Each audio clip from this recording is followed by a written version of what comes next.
So, uh, what does the title Borderland symbolize for you personally and artistically? Well, I think it describes very well the lyrical themes of the album. I don't think it has any other meaning. Mm-hmm. Borderland is the line between the underworld and the living world. So that's pretty much what it describes. And because that's based on the album themes, we thought it's a good album title as well. Mm-hmm. Yeah, I think that was we asked Pekka, our lyric guy, that if he has something on mind which will fit to all lyrics, like some conceptual word or something. So that I think that came from him, Borderland. So yeah. Mm-hmm. How did Jacob Hansen's production approach differ from Jens Bogren that you had been working with for so many years? And why did you decide to make this change? Well, Well, I we think did it. Well, three albums with Jacob with Jens. So we thought that it would be nice to explore our sound a little bit and change the producer. It's I guess simple as that.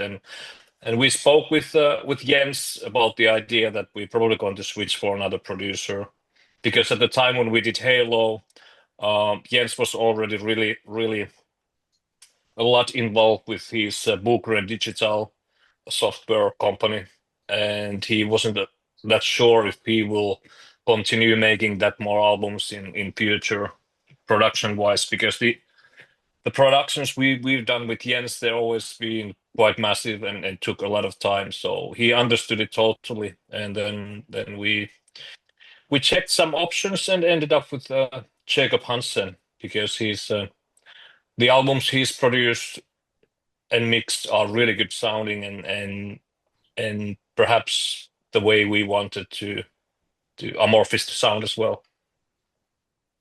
Yeah. and the working was quite different because Jens was more like going to details and very like perfectionist guy. So Jacob wasn't anything like that. He was more like let the band play, and I think the biggest effort was to create the atmosphere and of course mixing. But yeah, it was totally different. But I like them both. But this time I think we sound fresher than ever. Mm-hmm. Did you feel that you needed a different approach? Did it bring a breath of fresh air to Amorphis? Probably it I did. I think it's Jacob is really super nice guy, and it was really nice to work with him. So I think all that can inspire you to for the better results. It's always worth of trying to. Music wise, I don't know if he really did that much impact how we ended up with the songs or arrangements, some little details there and there.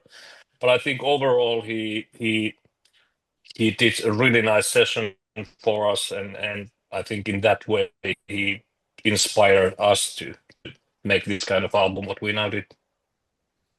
Mm-hmm. Is there any track that pushed you the furthest outside of your comfort zone? I think we Not have really. yeah done so many different kind of songs during the 35 years. So I guess there's nothing which could surprise us. Like so, yeah, I don't think so. However, there's a song Yeah, that the press release mentions about the Dancing Shadow one. Uh, but my question would not be about the Dancing Shadow, the song itself, but its working title, the Disco Tiger. Were you seriously considering using the title Disco Tiger? no, we always have like when we write the demo tracks by ourselves, we always before we send them out, we always give them like working titles and they have been, sometimes there are more or less funny ones, but it's just, for the band, just for ourselves, so we can, talk about some songs what we are working with. And yeah, Disco Tiger just I don't know where it came. It just came out because there is a sort of a disco beat, but we had before as well in the song. So yeah, why not? You know, But it came a sometimes. dancing shadow, so it's almost like a disco tiger. Yeah, you know, sometimes Yeah, you have a working title, and if you can find the appropriate title for your song, you just leave the working title. So we could have the Disco Tiger one. yeah. That would be Yeah. easiest We can. because in this situation it's difficult to the band to remember what are the real names because you still remember the songs like under the working titles. So I still can't remember all the like actual titles. You mentioned that Yeah, that's true. you mentioned that you wrote 24 songs, that you demoed 24 songs. Mm. How difficult was it to narrow them down, and which were the criteria for having the remaining songs in the album? So we always, there's a lot of guys from the band writes music, and what we usually do is that, everybody writes music, and then we, like on this case, we had a Google Drive where we sent all the demos, and suddenly we had 24 tracks. And what happens then is that we give the link to the producer, and he will go through the songs, and so the producer makes the choice of the songs that we take to the actual recording process.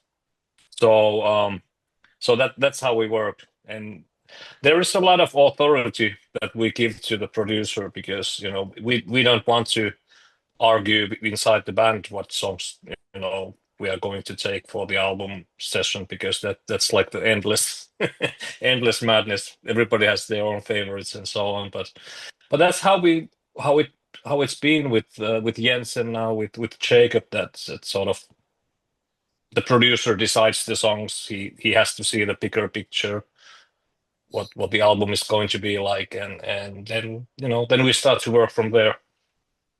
Mhm.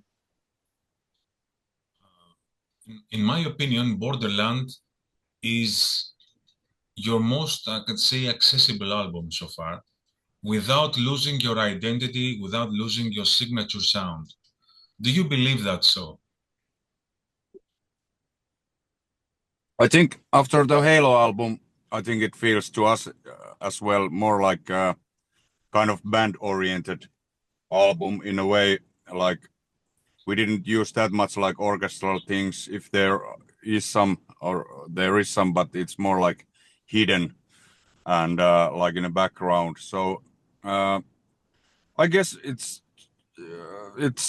was very spontaneous because we were expecting Jacob to be like Jens was. That it's actually the same how we're gonna practice the song because it's gonna change anyway. So we went to the studio and we were like waiting for, okay, let's cut these songs like in the little pieces like we did last time, but we didn't. So he was just like, okay, do your thing, play, and we did. So I think it sounds like very like more straightforward in a way. Even there is some complexity things, but I think it's like very band oriented After sounding album. after all these years together, how do you keep things creatively fresh? I think it's just what is good thing about Amorphis is that there's a lot of people writing songs and giving their own ideas into our music. So I think the music and the band is not just the one person who was doing everything. So there's a lot of things we share inside the band, and I think that keeps us really in a way creative, and for everybody it keeps the band interesting.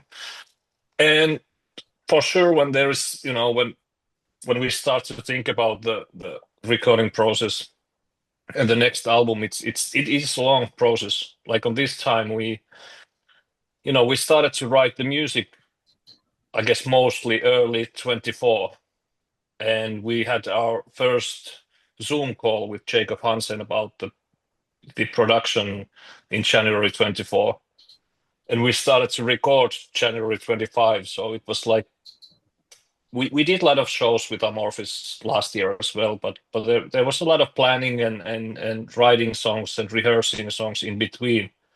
So it's kind of long process when it comes to making album and coming up with the new songs and coming up with a new production.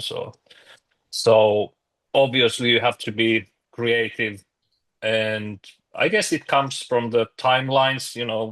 We know we have to do something in for some particular time period. So I guess that's one motivation for us as well. Do you still rehearse and write as a full band, or just Google Drive, as you told me, and digital and remote?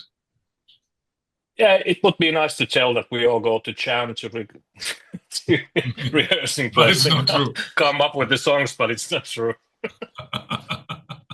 Yeah, nowadays everybody have the kind of home studios, so it's easy if you have some idea to like test it if it works anyway with like other instruments, and so it's easy to make like the songs almost ready at home, and that way it's easier to like present the ideas or the songs to other guys. So that's how it goes normally. It was a little bit different back in the days when somebody had like one riff and then somebody said like, hey, I have like this, and they didn't fit at all, but in the end it sounded like quite progressive things. So that was fun as well. That's true, and it's always good to remember that when we did our early albums and started the band, there was no internet at all, or no computers or nothing. So there was no other choice than Then go meet to up and play rehearsal place. together and create some music. Yeah. Mm. That's how it was. So, speaking about the past, how do younger fans respond to older albums, especially ones like Tales from a Thousand Lakes and Elegy?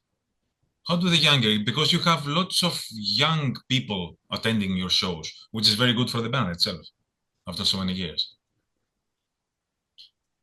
I think every album is like a good milestone in our career, and I don't be like ashamed of any of them and anything like that. But of course, if I nowadays listen to the album we did like when we were 18 years old, of course I could do some things like differently. But why? It has still the original feeling in it, and I think it would be nice if we had like longer sets or something, because we have so many songs we have to choose nowadays. We have 15 albums out soon, so it's quite an impossible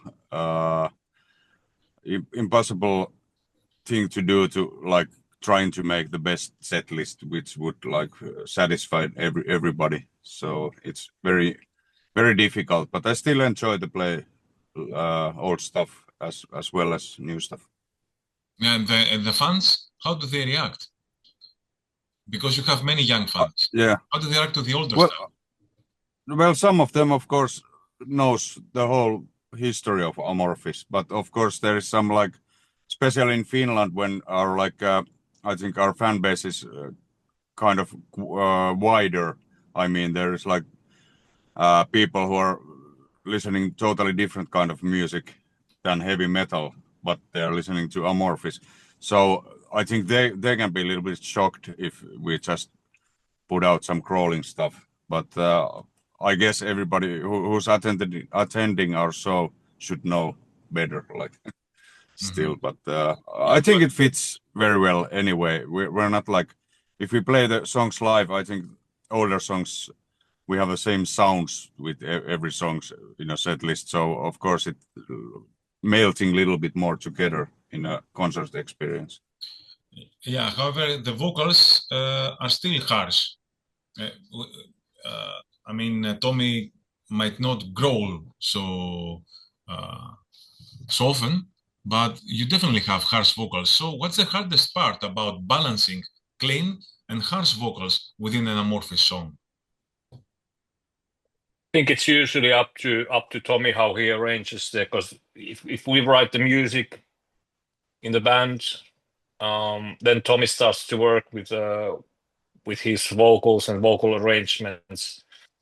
So it's pretty much up to him where he's putting more rolling or harsh vocals and clean vocals.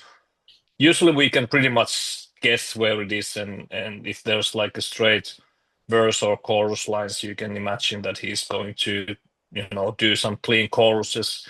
But that's also not the case, like most of the time. Or sometimes he might surprise us with a crawling chorus line. So you never know. It's pretty much up to Tommy how he feels on during the recording session.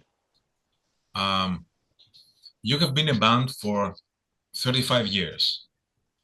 Apart from the fact that you are still a band after 35 years, what achievement are you most proud of? Well, I think that we're still together as a band and with the same guys, so I think it's pretty amazing. Yeah, I feel the same. And now when Oppu came back to the band and Jan, of course, earlier, we still have like the original lineup now. Yeah. Plus keyboard player and a singer, of course. But I think that's the singer is in the cool. band for 20 years now. 20 years. Yeah, he's like the new singer, but he's the new guy. 20 years old, 20 years in the band. Yeah. Like we were saying, this is the joke we have about Mickey D when he was playing in Motorhead, the new Motorhead drummer, and he played for 30 years in the band. I mean, who's that's how it goes. Yeah. But yeah, that one, and I think we have created albums which last time, and we are satisfied, and we are friends outside the band as well. So that's not happening all the time. Like I've seen bands who are just seeing each other in a stage, and after that they have their totally own lives. So I think that's the one thing with Amorphis as well, that we are still like friends, and it's fun to do this. It doesn't feel like working in a way. Most of the bands do not do that kind of thing, just to let you know, because they don't want to mess their personal lives with the band. Because being together with outside the band, we messed already some tensions. But we've been friends since like almost like a childhood, so it would be stupid to just someday split the career and the friendship. That's like doesn't make any sense. Perhaps with the bands that has like a session musicians or they just built as a band and not more, but we used to grow up together, so it's whole different case. Yeah, you've gone through many phases as Amorphis, but which era do you think defined your identity most? Good question. I think there is a couple eras. Definitely the albums that we did with Jens, Under the Red Cloud, Queen of Time. I think we sort of nailed something there sound-wise and sort of what is modern Amorphis about.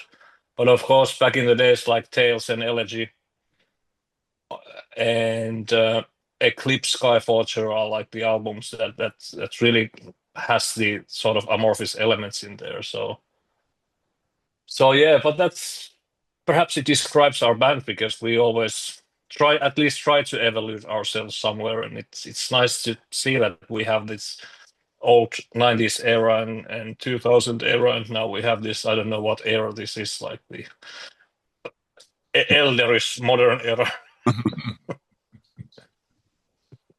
Yeah, but definitely Amorphis has some different phases that definitely show a different face, but it's always an Amorphis one, and this is quite difficult to achieve. So what is the biggest lesson that you have learned about longevity in the music industry? Well, I think find people around. I think that's pretty much it, and people you can trust on, and have a good chemistry inside the band. And of course, the people you are working with, like managers and crew, record company, all those guys and girls, it's very important to have people you can trust. And so you can you can focus what you do best, which is music. So yeah, that's one thing.